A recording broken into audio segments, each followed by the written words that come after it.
I am Pardieu, a holy man. Hello, my good man. My name is Pardieu, the traveler. You might even get one as good as Purdue. I'm David Perdue. I approve this message. Hello, I am Pardieu, a holy man, and I am here to talk to you about Magic the Gathering. The new March of the Machine battles have provided us with provided me with an easy way of talking about going through all the planes of the multiverse, which I think they've, with 36 planes that have been invaded, there's 36 battle cards, 36 different planes. I don't know if it's an exhaustive list of every single plane, but it's pretty darn close. So we're going to go over all the planes of Magic the Gathering's Multiverse and just kind of talk about each one and what kind of the themes and tropes or whatever that each of those planes draws upon. And we're going to start off with a lot of people's personal favorites, Innistrad. As you can see, I've got that brought up right here with Snapcaster Mage and Liliana the Veil and all the other awesome stuff that was in that set. So it was a good time to start playing for sure. But yeah, Innistrad is a plane of zombies, werewolves, vampires, and spirits, and then the humans that fight against the they turn to the Church of Avacyn, but then now that Avacyn the angel has been unmade by Sorin, her creator, the Church of Avacyn is kind of crumbling, and now we've seen the citizens, the humans of Innistrad, kind of turning away from the institutions of the Abyssinian Church. It's a gothic horror themed set, very popular place for them to go, for Magic to go. Always a good time. Great to draft during Halloween time. Next plane is Tarkir. We had a whole block that was set on Tarkir, the Khans of Tarkir, and then Fate Reforged and Dragons of Tarkir, where it went from a tricolor plane revolving around the Khans, and then Fate Reforged Sarkhan Vol went back in time and prevented the death of Ugin, and then traveled back and forward in time, and the Dragon Storm never went away, and so the dragons ruled Tarkir in this altered timeline, whereas originally the dragons were extinct in the original timeline. A very cool plane. It'd be fun to go back to Tarkir at some point. Dragons are fun. Chandalar is kind of a typical fantasy plane, kind of very similar to Dominaria. Chandalar showed up primarily in the Duels of the Planeswalkers. There we go. The precursors to Magic the Gathering Arena. They every year they came out with like a PC slash like console game. As I'm like, man, I'm trying to remember everything off the top of my head here. I wrote down the stuff that I don't know, and then I'm like, I can just kind of freelance this off the top of my head. But yeah, Chandalar, it'd be cool to have an actual like block set or just a standalone set that was a set on Chandalar. It'd probably be similar to Dominaria in a lot of ways, other than the history of the giant mechs with Urza and Titan. Obviously it has a different history, this plane, than Dominaria does. Reminds me of Zendikar or Exelon. And there's a number of different planes as we go forward. You'll see are have more vegetation than others, and Chandalar certainly fits that bill. Theros, I'm sorry, this one was sideways. But Theros, inspired by Greek mythology, heavily enchantment based, the gods of Nyx, which is the starry realm that that the gods live in. So the sky of Theros, that's the stars, is kind of like its own separate like super realm where the gods live, and then they influence the things that happen on the plane of Theros, where most of its denizens lives. All the humans and satyrs and minotaurs and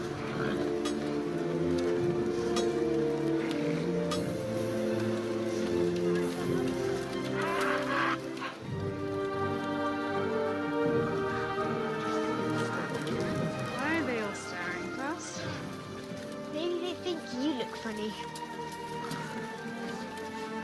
and centaurs and merfolk, all of them, and then there's also an underworld to Theros as well, where Erebos, the god of the dead, dwells. It's a kind of his domain. So yeah, Theros is a cool plane. I'm sure we will go there again. They just had Elspeth kind of breaking out of the underworld, caused the underworld kind of break forth, and now the Titans are loose on Theros. I'm sure there'll be if we ever go back to Theros, I'm sure it'll revolve around like the War of the Titans or something like that, where now that the Titans have kind of escaped out of the underworld, it's going to be this new battle of the Titans versus the gods, which could be cool for sure. I'd be down for it. Yeah, so Theros is definitely a cool plane. All right, Segovia. Sokovia. This is the first plane I did not know anything about. I'm sure, and if you're like me, you've probably never heard of Segovia. Sokovia's going for a ride. Thinking about like the Sokovia Accords in from Marvel. This is a plane where everything is like 1/1000th the scale of it would be normally, and then planeswalkers that planeswalk to this plane, it shrinks you to the miniature size. So, with the Phyrexians invading the plane through their own corrupted world tree, they're not planeswalking to the plane. They're like breaking in to breaking into the plane, so that they're not shrunk because of the method of travel that they used for the to get to this plane, which is why you see the porcelain foot that's being invaded, that's being like attacked by these like little eels. So yeah, and then you can see little tiny like buildings as well. It's a cool idea for a plane, kind of like what's Gulliver's Travels or something like that. It was commented by the one planeswalker, or one of the story that this comes from, that it had a very aquatic nature, and then the theme seemed like slightly Roman inspired. I don't know. There was arena with like chariots battles, kind of like Ben-Hur.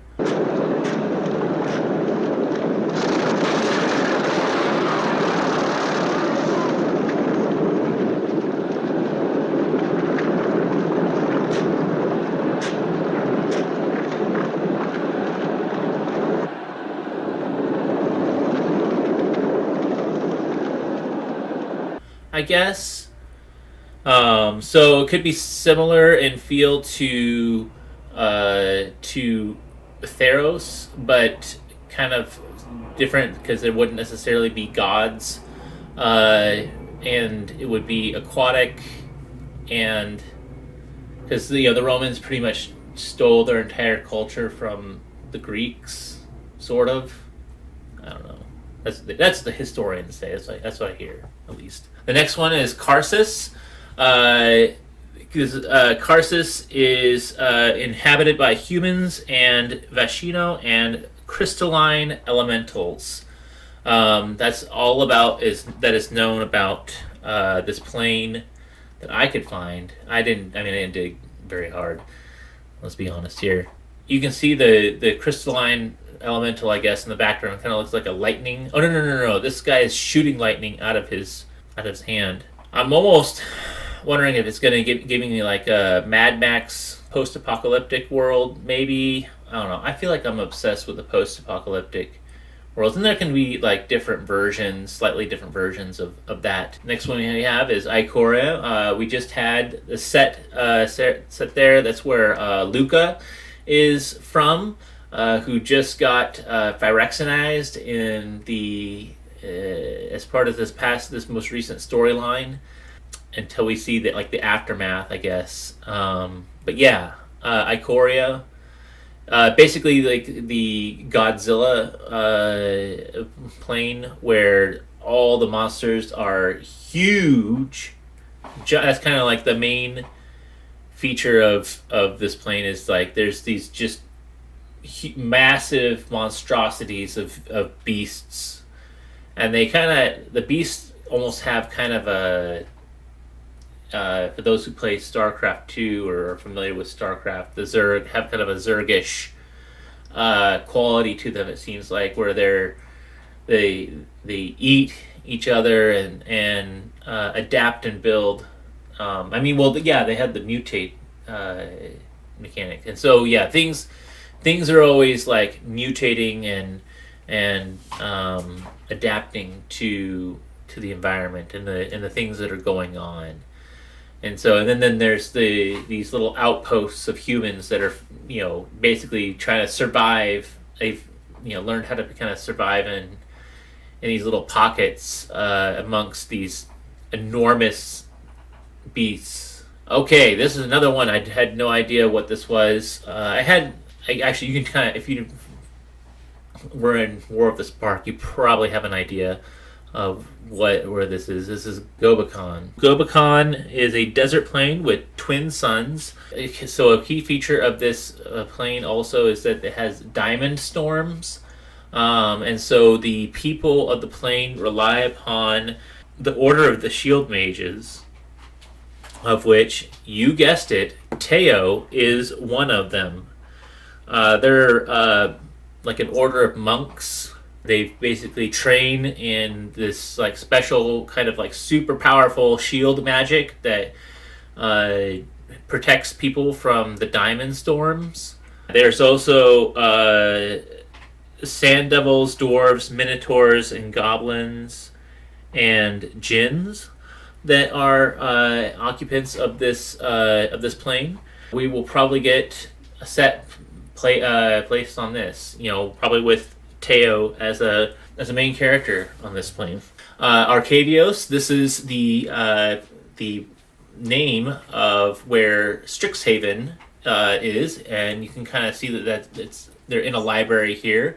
So yeah, if those are familiar with the set Strixhaven, the actual plane that school is on is known as Arcavios. Arcavios, the main feature of it is that it hosts a school of magic, and they have a massive inventory of different magical spells that are sealed in their vault. Some of the most powerful mages, I guess, in the multiverse. Because they've dedicated their entire lives to studying magic and acquiring magical spells and stuff.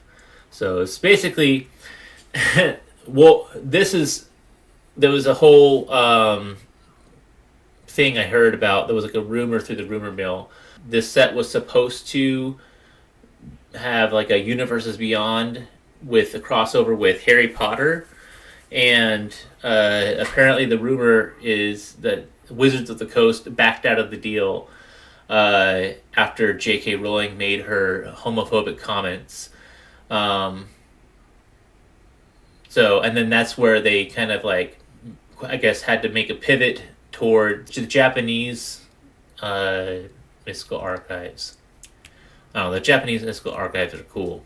The Kenrith twins, were there, and Liliana has made herself a professor there.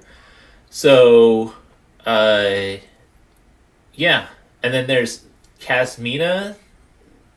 Invasion of Fiora. This was this plane set up that was tied to the conspiracy sets. Conspiracy, and then also Conspiracy Take the Crown, which was an experimental draft environment which had a certain kind of draft card type called conspiracies that would do things during the game.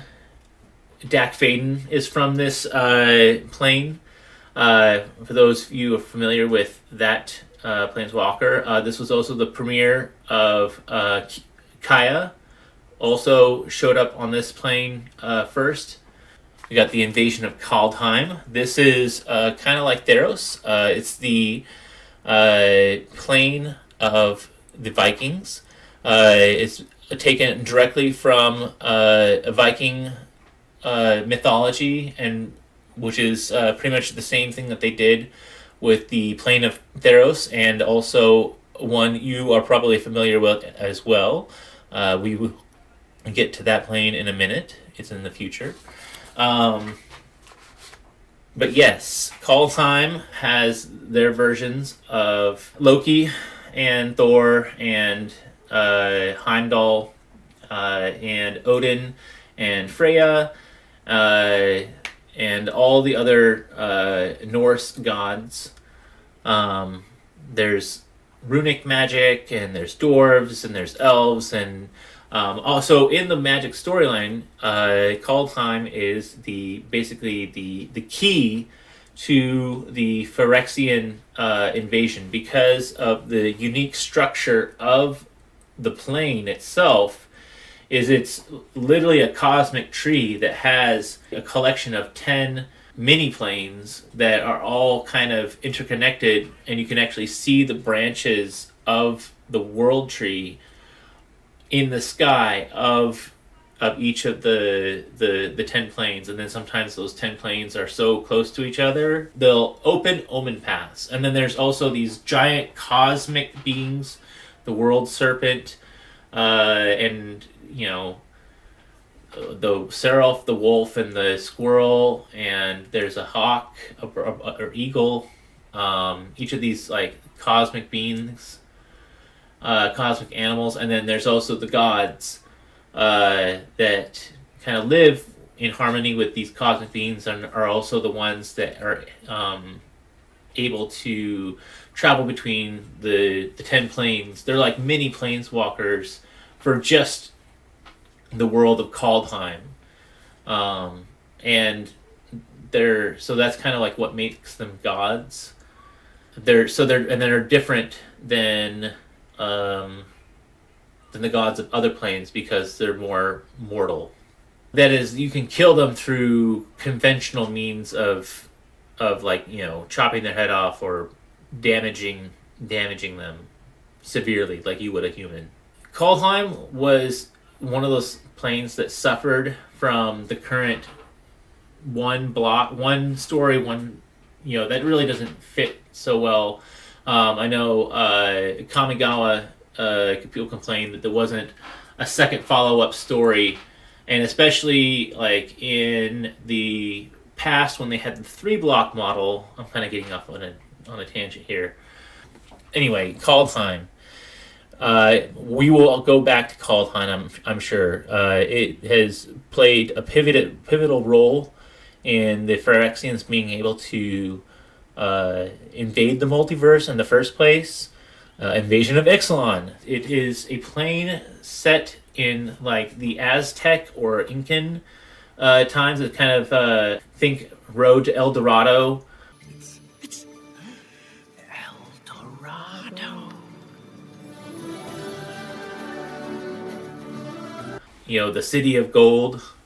And then there are dinosaurs on this plane that inhabit the jungles. And then there is a whole race of vampires who are basically allegories for the Spanish conquistadors that kind of... So there's, you know, a whole race of vampires. There's also a lot of pirates. This is the place where Veraska and Jace kind of fell in love and kind of started their romance is on Ixalan, as they were both pirates there.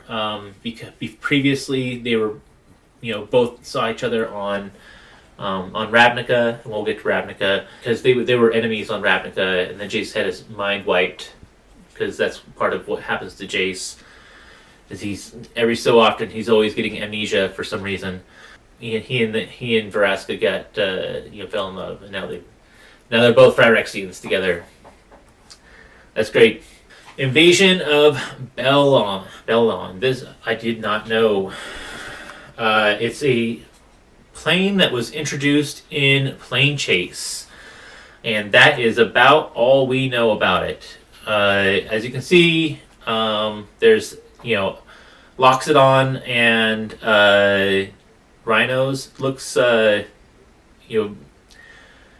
very. What if Bant was expanded to be its whole plane? Very traditional Eastern European, Western, castles and probably knights. Probably a lot of knights. Next on here, we got Kamigawa. All right. Kamigawa is there was an old set that was supposed to be set in like ancient Kamigawa, which was kind of taken from feudal Japan, samurais and spirits and things like that. Spirits are a big deal in this plane. That's one of the main consistent features of this plane is that there's this spirit realm that's heavily impressed upon or whatever that integrates with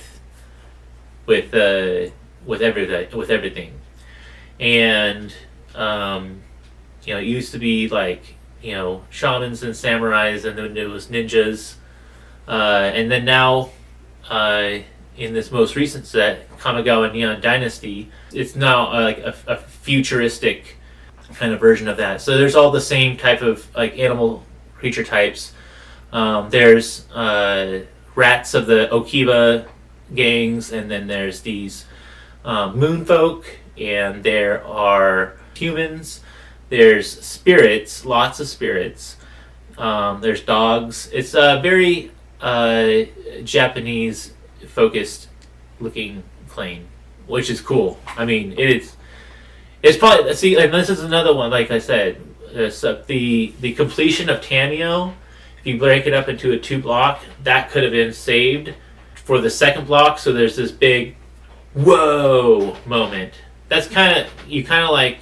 so going back to the original Innistrad block, when the reveal that Addison was back, and then also there was Gristlebrand, and then Addison and Gristlebrand were like going at it until Liliana was like, Addison, bitch off, get the fuck out of here. I'm killing Gristlebrand, and she does that, and Addison's like, I guess that's okay, sure. And Addison flies off and does more of her, protecting of the humanity. That was a cool reveal at the end of that storyline, this big like moment. So there's you have to have basically that's you have one set that's a setup, one set that's a payoff. Setup, payoff. Invasion of Eldraine. Yes. This was a sweet plane for sure. And I guess the adventures is a big part of that. It's just inherently a powerful mechanic. Inspired by traditional fairy tales that you probably know. So if you can think of like Jack and Jill went up the hill, or Rapunzel, Do you have magic hair? No. Cinderella. Magic hands? No. Do animals talk to you? No. Were you poisoned? No. All the Disney ones. Cursed? No. Kidnapped or enslaved? No. Are you guys okay? Should I call the police? Then I have to assume you made a deal with an underwater sea witch where she took your voice in exchange for a pair of human legs? No. That's basically what if all the Disney ones. Good Lord, who would do that? Have you ever had true love's kiss? Ew, barf. Do you have daddy issues? I don't even have a mom. Neither do we. Were a Magic the Gathering plane. You kind of go back to like original like Grimm's fairy tales, and you can kind of get a good idea of the inspiration. But it's kind of a darker take on it. So, there's the people bringing food to life, the cookies coming to life. So yeah, and food is a big deal in Eldraine. I did like the food mechanic. That'll be fun to have come back for sure for Eldraine. Invasion of Mercadia. This was a subplane of Dominaria. It was like attached to it, I think. But it was it's basically an inverted mountain. I guess it's a small plane that exists on the back end of the inverted mountain. But yeah, I guess it was a set that was part of Mercadian Masks. That's the only thing I can think of. And that's an old set from back before I was playing, that's for sure. Anyway, next one we got is Muraganda. Muraganda is a plane that is hinted at in a few cards. It's considered a prehistoric plane. It was the first plane that was shown to have dinosaurs, and then Exelon had dinosaurs, which was fine because this was supposed to be more of a prehistoric inspired. So think cavemen and dinosaurs, and more like pterodactyls, all the different types of dinosaurs, woolly mammoths. Probably thinking of Eskimos living in the cold, harsh, northern parts, and then these crazy lush jungles with I don't know. I'm just riffing off the top of my head here. Apparently, there's fang druids that are elves. So yeah, that's another thing that's I guess part of this world. Invasion of Dominaria, the center of the multiverse. Yes, Dominaria is where most of the Magic storyline, starting from the beginning of the game in 1993 through to Mirrodin. Mirrodin was the first, which is now New Phyrexia. Invasion of Vryn. Alright, this is the plane I personally am most excited to go and have a set on. It is the home world of Jace Beleren. Probably for a while the face of Magic. The main feature of Vryn is some large, skyscraper-sized rings that are used to channel magic along the plane. We know that these structures are so huge that whole communities of people live inside them.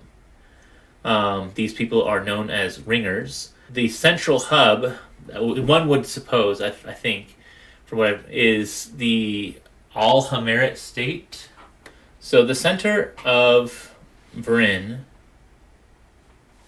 or the main controlling area of Vryn, is the Al-Hamirit. Al-Hamirit. So Jace grew up as a ringer in one of these rings and was discovered by a Sphinx who took him under his wings and used Jace as a spy and to collect information, and then the Sphinx would cast a spell to wipe Jace's mind of what he had learned, and the Sphinx basically manipulated Jace this entire way. Jace, undergoing through this training for years as this magical spy who could magically read people's minds, and like he's basically kind of like Jace is like Professor X. If you wanna he's basically a really cool badass. What if Professor X could actually walk and like kick and fight and do some stuff sometimes? He wasn't just stuck in a chair. Eventually, Jace found out that his Sphinx overlord was manipulating him into doing his bidding, and so Jace erased the Sphinx's ability to breathe, killing his master. The grief from this welled up inside Jace so much that he planeswalked away from Vryn and became a planeswalker. There's supposed to, I guess, to be basically a war going on there between the Al-Hamirit and this other faction. And I guess the Al-Hamirit is Empire, or the Al-Hamirit States actually is at the center of Vryn and is controlling the Mage Ring network. And then there's another force, Invasion of Ugrotha. Yes. Ugrotha. Yes. So in the same way that Kaldheim's name means cold home, Ugrotha means garden.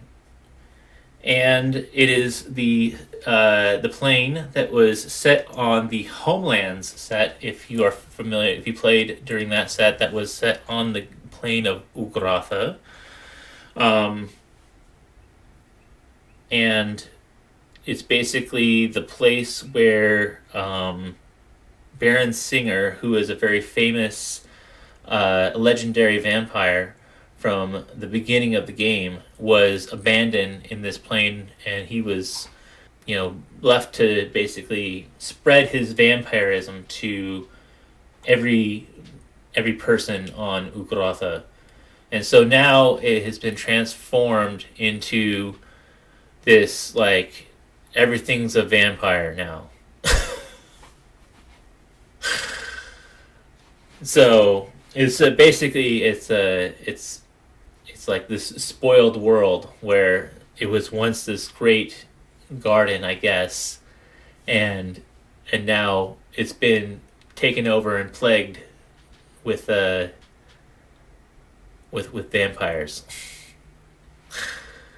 A spoiled garden, and the tropes that you could go with that, but the spoilage is vampires.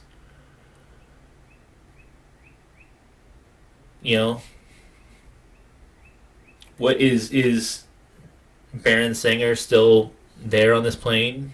I guess it's like the vampire god or something like that. Who knows?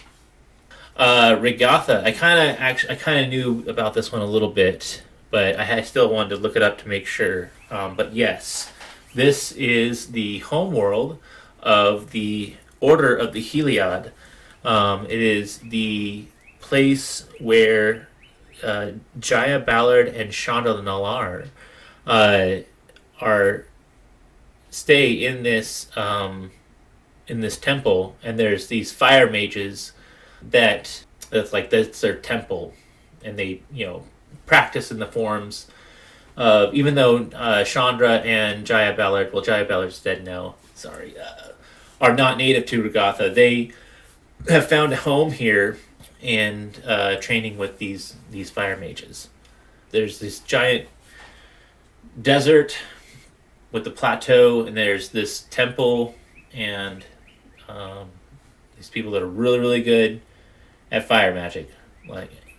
So the only thing I could think of is maybe like Avatar: The Last Airbender kind of maybe a thing, and this is like their version of the Fire Nation, except in this world it's the fires are the monks. So then you have water, earth, and, elemental magic. It shows up in different little story points and stuff like that. Invasion of Zendikar, one of the major central planes to the magic multiverse, for sure. It's a huge world. Formerly the world that was imprisoning the Eldrazi. One of the main features of Zendikar is that it has the Royal, which is that it suffers from these massive earth-changing landscapes. So no buildings or anything like that can really. There's elves. There's the core. There's these treasures, vaults, crazy artifacts that keep popping up in these little things every so often. So there's a lot of treasures and things like that, but there's a lot of traps as well. That was kind of they tried to think, what if Indiana Jones movies was a magic plane. Invasion of New Phyrexia. This is the place that is invading everywhere else. And why are they getting invaded? Because they are getting invaded by some other plane, which is kind of like another subplane, kind of like but yes, it was formerly Mirrodin. It was called something else before that, but there was a whole Mirrodin, and then Mirrodin besieged, and that's kind of when I came in, was on the second trip to Mirrodin, when it became New Phyrexia. Invasion of Alara. This is the conjoined mini planes. There's five mini planes of the fusion of 5 subplanes: Jund, Naya, Esper, Grixis, and Bant. These planes in the storyline went through a fusing and became one plane again, called Alara. So, and then there was this giant maelstrom that's in the center of the plane, that's kind of like this crazy, cosmic, it's like a star thing. I don't know, it's like an energy thing that's super crazy powerful. I don't know. Plane, I'm actually in some ways surprised that that this plane has not they haven't gone back to this plane. Even during the storyline of Kaldheim, this plane has some sort of weird cosmic crazy energy in the center of it, that maybe the Phyrexians wanted to get a sample of that as well, to combine or study or whatever. More time could have been spent with the Phyrexian arc, and exploring other little stories and stuff like that, I think, along the way. Alright, Tolvana, yes. This is the homeworld of Kaya. Yes, homeworld, check my notes there, yes. Homeworld of Kaya. And got a lot of spirits. And that's why Kaya is trained as a spirit assassin, to kind of rid the world of these things. She is also nobility on this plane, I guess. This is, so another world that has castles and an empire Invasion of Xerix. This was a weird one. This was originally introduced in a plane chase. The features of this plane is there's a gravity bending phenomenon in the entire plane that makes everything look like a kaleidoscope. We know that it has humans and angels on this plane. Looks like a very futuristic, like a weird twist on a Mirrodin kind of a plane. Maybe. It's definitely bizarre. But kind of reminds me a little bit of Kamigawa. So, people might take it like, oh, people loved Kamigawa. This plane has a kind of a similar aesthetic to it. Let's go here. Invasion of Amonkhet. Yes. The Egyptian mythology inspired plane. A desert plane. A plane ruled by giant immortal gods. The adopted home plane of Nicobolus, who was kind of like the head evil mastermind over the War of the Spark, which people had a lot of complaints with that storyline. Yes, the Egyptian inspired plane. The plane that the gods have been killed by Nicobolus, except for Hazaret, the Red Aligned god. So it's pyramids and deserts, plagues, the Nile, all that kind of stuff. All the stories that you kind of, giant battles in chariots. Basri Ket is from this plane. Oh, I can't. Basri Ket is also from this plane. My personal favorite new character from, that has kind of been introduced that hasn't really shown up in any kind of story.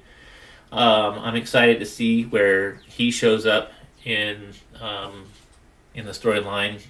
I think once now that they've kind of killed off a lot of the characters, like a good portion of the characters in March of the Machine. And it's okay to be Game of Thrones. It's okay to kill your characters off.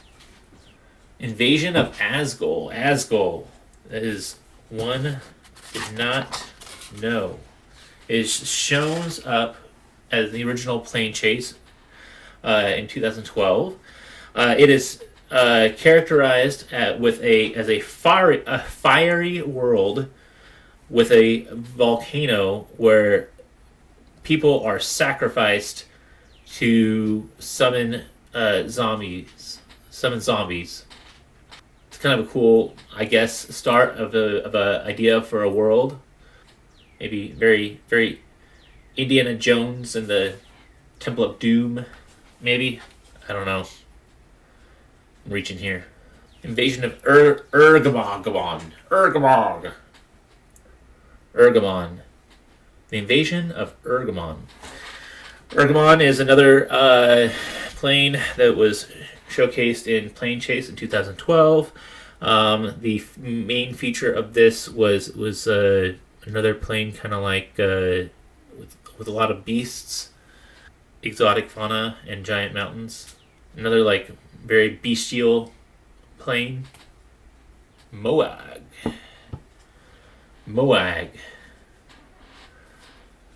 All right, so Moag is shows up in a story back when Urza met with Xanath. It's a very green world that is ruled by dryads and tree folk. So yeah, it's a very nature inspired plane. A lot of trees. It's like, what if the trees were the people? New Capenna. This is so this is another like I said before, is another one that suffers from the one block story structure. The reveal of the angels in the end of that story should have been its own block. You could have if this had been done right, they would have had the first part be the 1960s whatever, and then the second block should have been the release of the angels, and you could have had another Avacyn restores, basically kind of a set where it's like, boom, there's angels everywhere. Oh my gosh! But that's a good story. In this, Halo from New Capenna, the angels specifically to New Capenna were instrumental in fighting the Phyrexians, because there was something about the holy essence that emanated off those angels in particular when we were able to fight off the Phyrexians. Invasion of Kaladesh. This is the homeworld of Chandra Nalar. Her mother is still on this plane, kind of helping things go. This is a steampunk inspired world. A lot of vehicles. There's like a council of wizards, or people that they've basically dictated that everything, all magic, it can't be wielded by normal just human beings. It has to be funneled and channeled through artifacts and through things that are built in League of Legends talk. You could say everything on this world is hex core driven. The first appearance of vehicles as a new card type was in Kaladesh, and now vehicles are sprinkled in everywhere. Invasion of Lorwyn. This is a set inspired by Celtic folklore, where it is ruled by fairies.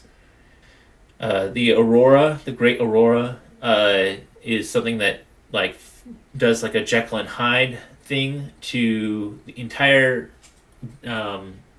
denizens of the realm. Like